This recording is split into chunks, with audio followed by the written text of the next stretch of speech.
Coming up here on Philadelphia Eagles Now, Chase Sr. here with you. We have more evidence that quarterback Jalen Hurts is an elite quarterback in the National Football League. And it's so crazy. The Eagles go out, they dominate the Kansas City Chiefs in Super Bowl 59. Jalen Hurts wins Super Bowl MVP. He played brilliant football in the NFC Championship game, dominant football in the Super Bowl, yet people are still trying to come up with these ludicrous arguments for why Jalen Hurts is not one of the best quarterbacks in the National Football League. And over the weekend, I came across this Twitter thread from Tom Stakes. He's an Eagles fan, and I read through it. And a lot of this is information that we've talked about here on the show, but he outlined it in a way which really backs up the narrative and gives us a lot of supporting points for why Hurts is undervalued, maybe why he's overshadowed by other casuals out there, and it gives more proof as to why Hurts is an excellent quarterback. So let's start off with this tweet, and shout out to Tom Stakes on X. Enough of the surface level stats and scripted excuses. Let's get real, he said. Jalen Hurts plays quarterback at a higher level than Dak Prescott in the playoffs. And obviously, this goes further than just Hurts against Dak. Many fans on Twitter have relied on basic metrics to decipher which quarterbacks are the best, using quantitative statistics to measure qualitative performance traits. For example, touchdown pass total equals greater accuracy. Tom, I like this comparison here. If I told you I had 3 Lamborghinis and my neighbor had 15 Toyota Corollas, which car collection would you say is better? Do you want higher volume or higher quality? Which then transitions into this. If Jalen Hurts is throwing less, compiling less yards, and less touchdown passes in the process, he has immense pressure to make the most out of his dropbacks. Efficiency is the key to the quarterback position. I've talked about this so much here on the show.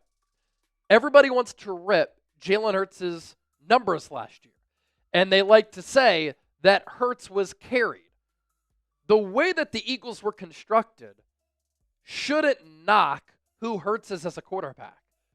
Any team that would not rely on a 2,000-yard rusher in Saquon Barkley, who should have won MVP and won Offensive Player of the Year, would be idiotic. Any team that would not rely on the best offensive line in football to open up holes for Saquon Barkley would be idiotic. It is football 101 and really sports 101 to rely on your strengths and rely on your identity. Last year, the Eagles' identity, their strength, was running the football, yet Jalen Hurts still had more than 30 touchdowns combined and 5 interceptions. He played awesome. And then when the Eagles put a lot on his plate in the NFC title game and in the Super Bowl, what did he do? He passed the test with flying colors. And so Hurts has been able to do more while showing fewer statistics, but with lesser opportunities. The pressure on him to succeed within those opportunities is greater. So you look at the highest adjusted completion percentage, and this excludes dropped passes, throwaways, spike balls, batted passes, and passes when a quarterback is hit. I posted this on my Instagram, and people are like, all right, so you're just trying to find reasons to explain why Hurts is elite. No, this is when everything is on the quarterback, and he doesn't have to deal with things out of his control. How does he perform? And he's number 1 in the highest adjusted completion percentage. There's a reason why some of the top quarterbacks in the game are on this list. It's Hurts, Jaden Daniels, Baker Mayfield, Joe Burrow, and Lamar Jackson. This is Hurts doing more with fewer opportunities. And then Tom continued by saying this. There is more to Jalen Hurts' critical decision-making than stats, but this simple metric is a product of the way that he plays the game. How about this? The highest career completion percentage in Super Bowl history in 2 games, 73.3%. Shouldn't we worry and factor in efficiency for a quarterback? Well, Jalen Hurts, he is uber efficient.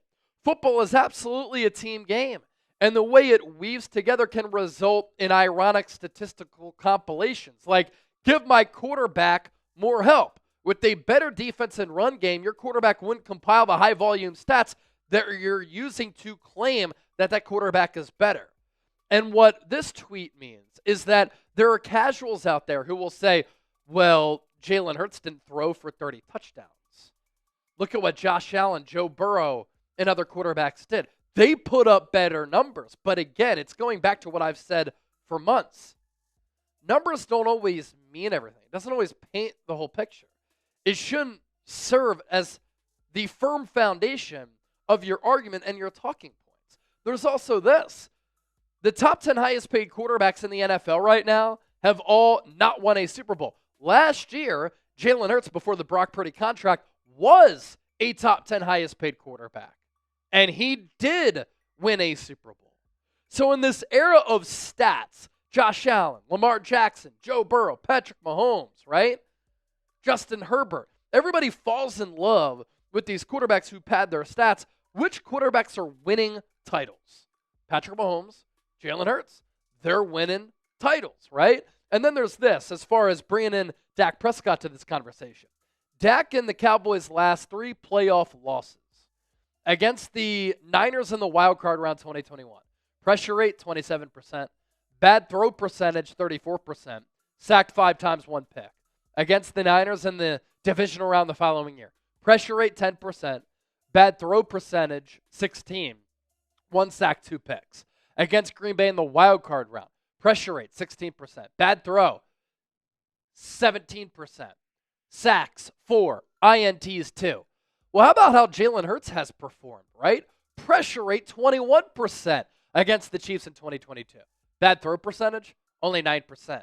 2 sacks, no picks. In 2024, pressure rate, 24%. Bad throw percentage, 18%. 2 sacks, 1 INT. So you notice the bad throw percentage for Jalen Hurts reached over 15% when he was pressured over 20%. Dak's bad throw percentage ascended over 15% on pressure percentages under 20%. And when he saw a pressure rate over 20%, his bad throw percentage skied to over 30%.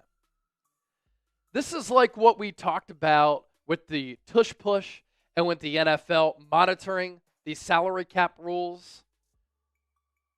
People are against the Eagles. They don't like the fan base. They don't like the team. And so they're going to come up with all of these extracurricular talking points in a way to try to come up with reasons to go against the Philadelphia Eagles. That's what happens with this Jalen Hurts conversation. All he's done since he's been the Eagles starter is win, win, win. 2-0 in NFC Championship games. Plays his best football when the lights are the brightest. He's outplayed Patrick Mahomes in 2 Super Bowls. He's torched Spags-led defenses in 2 Super Bowls. And he's put up great numbers. He was second in MVP voting in 2022. And people try to act like he sucks. I'm not buying it.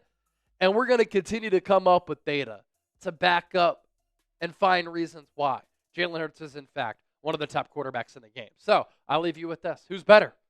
Is it Jalen Hurts? Is it Dak Prescott? JH for Hurts, DP for Dak Prescott. Let me know down in the comment section. And as always, thank you so much for watching.